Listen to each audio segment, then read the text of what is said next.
हरियाणा में आज के दिन ये परिस्थिति है। इन्होंने तो हरियाणा का सारा खजाना लूट लिया, कर्जा चढ़ा दिया। बीजेपी और जेजेपी दोनों ने मिलकर, खट्टर साहब और दुष्यंत चौटाला ने। पर आज इन्होंने प्रांत को यहाँ पहुँचा रखा है कि सरकार अगर बदल भी जाए लोगों के आशीर्वाद से, तो बच्चों को रोटी देना बहुत बड़ी चुनौती होगी। कुछ नए सिरे से नई बात सोचनी पड़ेगी। और अपना तो ये सारा इलाका डार्क जोन में और चला गया। आप ट्यूबवेल का अगर नीचे चला जाए पानी, आप कुआं आगे नहीं रख सकते, मोटर बड़ी नहीं करवा सकते। नहरी पानी की अपने पहले भी किल्लत थी, अब और ज़्यादा किल्लत। और अपनी वाटर टेबल, अब तो सीवन अपने यहाँ सबसे जरखेज़ इलाका माना जाता है। अपने सारे जितने गांव हैं जिले के, सीवन को जरखेज़ गांव मानते हैं पानी के हिसाब से। उन्हीं का पानी 400 फुट पे चला गया। अपन कहाँ से आगे बच्चे रोटी क्या खाएंगे? सवाल ये, रोज़गार है नहीं, रोटी है नहीं, बेटियां क्या करेंगी, बेटे क्या करेंगे? हम दोनों को तो इस बात की भी चिंता है। हम क्या बनेंगे नहीं बनेंगे वो तो परमात्मा और लोग फैसला करेंगे, लोग ही परमात्मा हैं। परंतु उससे ज़्यादा ये है कि हमारा प्रांत बचेगा कैसे, अपना इलाका बचेगा कैसे। जिन्होंने तो कांचे काट लिए पीछे, उनकी तो अलग बात है। ये लोग तो अभी तक भुगत रहे हैं और एक उम्मीद में। तो इसलिए मैं आपको केवल हाथ जोड़ के एक बात कहूँगा, आपसे ज़्यादा समझदार और आपसे ज़्यादा तजर्बेकार कोई नहीं। ना श्वेता ज़्यादा तजर्बेकार है, ना मैं। आपने ज़िंदगी देख रखी है, बिता रखी है। जो मेरे छोटे भाई खड़े, मैं इनको भी कहता हूँ, जब तक आप राज के अंदर हिस्सेदारी नहीं करोगे। देखो, कलायत जो है मेरे पिताजी की कर्म भूमि, और सुरजा खेड़ा, ये पता नहीं श्वेता आपको मालूम है कि नहीं, कलायत का हिस्सा होता है। जी सर। नरवाना में बाद में है, हल्काबंदी होती रहती है ना, तहसील बदलती रहती है सीमा उसकी। तो जब सीम बदली तहसील की तो गया, नहीं तो जो ओरिजिनल मेरे पिताजी ने जब राजनीति शुरू करी थी तो सुरजा खेड़ा और अपना ये सारा बामनीवाड़ा और ये सारा जो अपना ये सारा कलायत का हिस्सा होया करता था। और फिर धीरे धीरे हुई, फिर तो ये देवीलाल को ये लगा कि इनके ज़िले के टुकड़े करो ताकि इनकी ताकत कम हो जाए।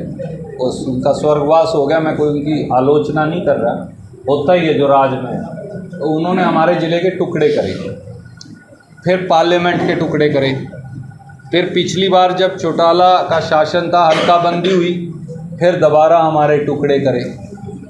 फिर उन्होंने ऐसा करा, जींद को तो 5 हिस्सों में तोड़वा दिया कि यहाँ से कोई आदमी एमपी ना बन जाए कभी। आप कभी ध्यान दे के देखिए, उचाणा तो मिला दी हिसार में पार्लियामेंट में, और जींद और सफ़ीदों और जुलाना मिला दिया सोनीपत में। कलायत जो एक समय में जींद का हिस्सा थी, उसे यहाँ ला के कुरुक्षेत्र में रड़ा दिया, और नरवाना उस सिरसा में रड़ा दिया। कर लो के करेगा, क्यों कर बनोगे, बने नहीं सकता कोई, है जी। ऐसा इलाज बांध दिया उन्होंने कि इतने टुकड़े कर दो, नहीं तो जींद एक पार्लियामेंट बन सकती थी, और इधर जींद और कैथल मिला के भी एक पार्लियामेंट हो सकती थी बड़े आराम से। स्वभाव निहार भी मिलता है, खाप भी आपस में मिले, लोगों का निहार भी मिले, तो एक पार्लियामेंट यही बन सकती थी। ज़रूरत थी तो उकलाना, बरवाड़ा, नारनौत का कोई एक हिस्सा और लग जाता, यही एक पार्लियामेंट पूरी बनती, बट नहीं बनने दी। मैं इसलिए आपको ये कहा कि ये राजनीतिक ताकत की कमी की वजह से एमएलए तो किसी ने बनना ही नहीं। इलेक्शन होगा तो कोई तो एमएलए बनेगा, ये तो है नहीं। मैं भी चाहूँ कि रुक जाए तो रुक नहीं सकता, कोई से नहीं बनना। एमपी भी चुनाव होएगा तो किसी ने बनना। एमएलए एमपी बनाने से आपका काम नहीं चल रहा। कड़वी बात ये, चल रहा हो तो मुझे बताओ, नहीं तो चल ही जाता। हमारी कोई लोड नहीं थी, ना इसकी गुड़िया की ज़रूरत थी, ना मेरी लोड थी। एमएलए एमपी बनाने से अपना काम नहीं चलने लगा, क्योंकि उससे ना तो आपको राज के अंदर हिस्सेदारी मिल रही, आप सशक रहे हैं, ना तो आप पूरे उड़न कर रहे, ना पूरे उड़न कर पा रहे। ये बात है। इसलिए मैं हमेशा ये कहता हूँ कि अब समय आ गया है, जब तक हम राज के अंदर हिस्सेदारी नहीं करेंगे और उस पर आप काबिज नहीं होगे, काठी नहीं डालोगे, उस पर ऊपर सवार नहीं बनोगे आप खुद, तब तक कल्याण नहीं होगा हमारे बच्चे। मुख्यमंत्री का गाड़ना पड़ेगा जी तो मैं आपसे केवल ये कहना चाहता हूँ, देखो पीछे भी मैं अकेला एमएलए बन जाता हूँ, बाकी सीट कांग्रेस हार जाती है। इब क्या मेरे वाले पे भी चूक लग गई तो ये ले, तो अल्टीमेटली ना 5 उस तरफ वाली आई, ना 4 उरली आई, आप तो जीत ना रहे थे आगली जी, आई। तो आपके साथ तो होगा। नहीं, मैं वैसे कह रहा हूँ, आखिर में नुकसान किसका होगा? इलाके का नुकसान होता है। मैं 2 बातें कहा करता हूँ, इलाका से तो लीडर बनता है, बड़ा होता है, और लीडर से इलाका बड़ा होता है, दोनों बातें सच। मैं 2-3 उदाहरण दूं आपको, आप मुझसे ज़्यादा तजर्बेकार हो, मैं अपने छोटे भाइयों के लिए दे रहा हूँ। एक ज़माने में चौधरी बंसीलाल जी होते थे, वो भिवानी की नुमाइंदगी करते थे। दादरी जिसे आज कहते हैं उसकी भी, कुछ महेंद्रगढ़ के हिस्से की भी, ज़िले तो बदलते रहते हैं, थोड़ा इलाका वही है। उन्होंने टिब्बों के ऊपर पानी चढ़ा दिया है जी, लिफ्ट से, टिब्बों में फुहारों से जी, और लिफ्ट से रजवाए उठा के चौधरी बंसीलाल ने पानी चढ़ा दिया कांग्रेस की सरकार में। उनकी जाने के बाद हर आदमी का समय उसने चले जाना। आज भिवानी और दादरी के पास वो ताकत नहीं है। सच है मेरी बात, नहीं करते। एमएलए एमपी वज़ीर तो अभी भी हैं वहाँ से, वज़ीर भी हैं, एमएलए भी हैं, एमपी भी हैं, कुछ कोई नहीं रहा। अपने पड़ोस में भजन लाल जी हिसार से बना करते थे, हिसार फतेहाबाद, तब एक ही जिला, जब तक वो थे हिसार की चला करती।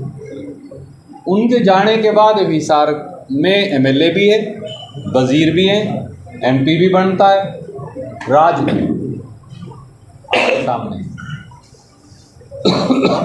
ओम प्रकाश चौटाला और के परिवार का कोई जिला ही नहीं, अगले कबायली हैं, इधर से आगे टेक लिया सामान, आगे का आगे टेक लिया, इसलिए उन्हें परवाह कोई नहीं है। हाँ, जहाँ मर्जी आता वहाँ सामान टेक लेते हैं जाके, तो कोई अपना सामान मतलब गले ठाए के। मैं आपसे ये 2 उदाहरण इसलिए दिए कि उनके पास अगर ताकत गई तो उन जिलों के आम साधारण आदमी का, जो उनको नहीं भी जानता था, उसका भी लाभ। मैं आपको एक छोटा सा उदाहरण देता हूँ। मैं 10 साल वज़ीर रहा। मान साहब तो अब स्वर्ग में ज़िंदा नहीं।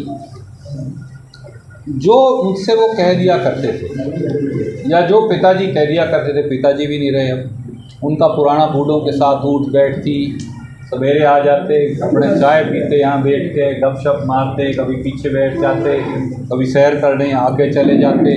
जो काम की पर्ची वो उनको दे जाया करते थे, वो मुझे दे देते थे, मैं वो करवा देता। उसके बाद ऐसे ही गुलाचीका में, ऐसे ही पुंडरी में, जो मुझे पर्ची दे गया कोई भी, 5 आदमी गांव के भी देंगे, 1 आदमी भी देगा, बालक भी कोई देगा, जो बात होने वाली थी 20-50 लाख रुपए में ट्यूबवेल लग जाता है, करोड़ 1 रुपये में पानी की टंकी बन जाती है, करोड़ 2 करोड़ में सड़क बन जाती है, बिजली घर और 4 करोड़ में बन जाता है। जितने बिजली घर हैं अपने ज़िले के, 82 बिजली घर मैंने बनाए थे। पिछले 9 साल में 6 और बने, 10 साल में 82 बनाए। फिर नरवाणा के साथ सीम रखा था कलायत को। मुझे नहीं पता आप में से कितने साथियों को, बुजुर्गों को तो पता होगी।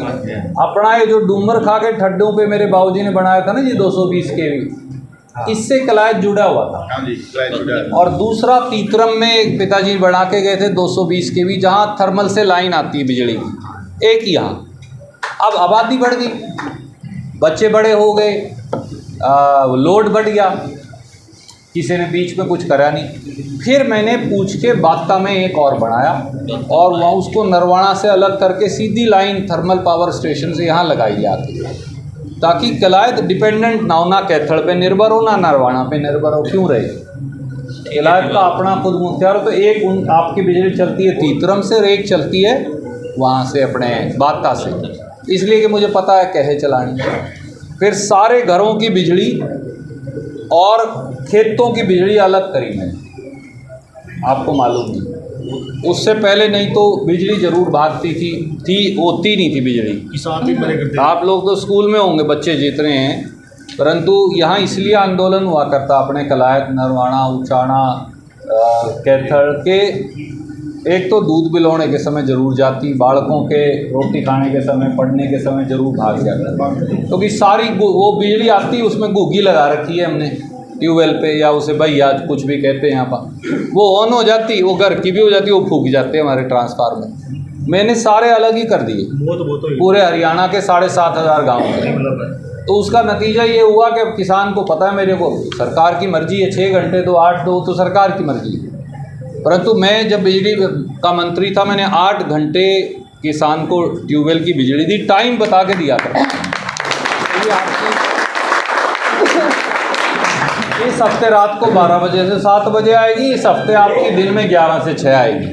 हम बाकायदा नोटिफाई करते थे। मैं दोबारा लगाए, 10 साल से ही इन्होंने कोई नहीं लगाया, तो चीज़ तो उतनी है, वो कम तो होनी ही, धीरे धीरे बिजली का संकट दोबारा रहने लगा। मैंने आपको ये बात इसलिए कही, एक आदमी है जिसे काम करने की लगन है, हमारे पास 10 रुपये का काम था, हमने 10 रुपये का कर दिया। मेरे पास नौकरी लगाने का अख्तियार नहीं था, नहीं लगा पाया। जितने लगते हैं आदमी थोड़ा अपने हल्के का करता है, ये भाई क्यों उनसे पर्ची लेनी होती है जी। आदमी कोशिश करता है भाई 2 बच्चों को सारा लग जाए तो तेरे को भी राजनीतिक लाभ होगा, पर जो 2 बद्दी लग पाए वो कलायत में, पुंडरी में, गुला चीका में आपका स्वाभाविक अख्तियार है।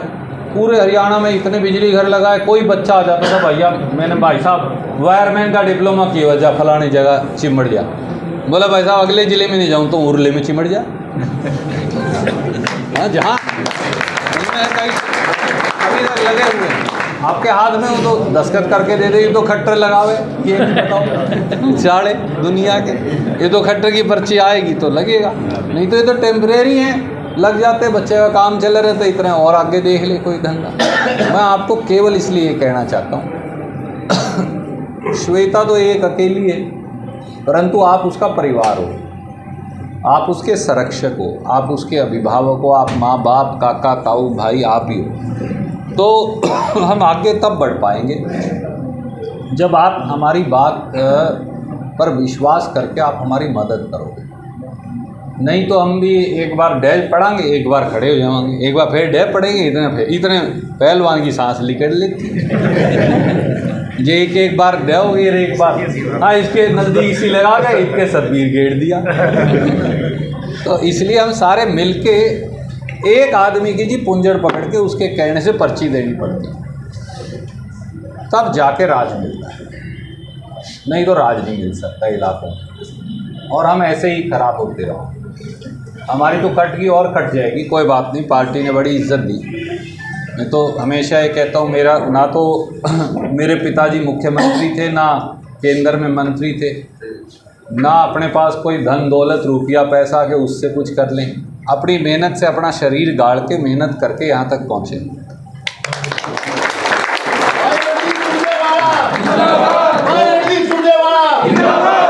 आपका आशीर्वाद ऐसा है कि जहाँ हाथ लगा दिया वहाँ जीत के आए, हार के नहीं आए।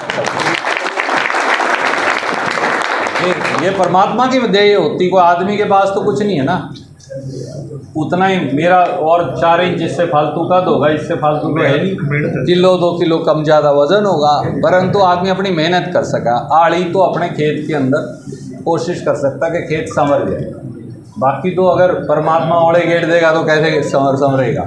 परमात्मा भी थोड़ी मदद करता है, लोग मदद करें तो आदमी आगे बढ़ जाता है। तो मैं आपको सिर्फ इसलिए ये कहता हूँ, ये अपने एक मिशन लेके मेहनत में लगी हुई है, आपका प्रेम आशीर्वाद रहे, हम तो सब इकट्ठे हैं, और जो मुझसे मदद हो सकेगी मैं करूँगा, उससे फालतू करूँगा, जो मुझसे मदद हो सकेगी, जितनी अगर 10 की ताकत है तो 15 की ताकत लगे। आप मदद कर दीजिए, मैंने बना के तो इसलिए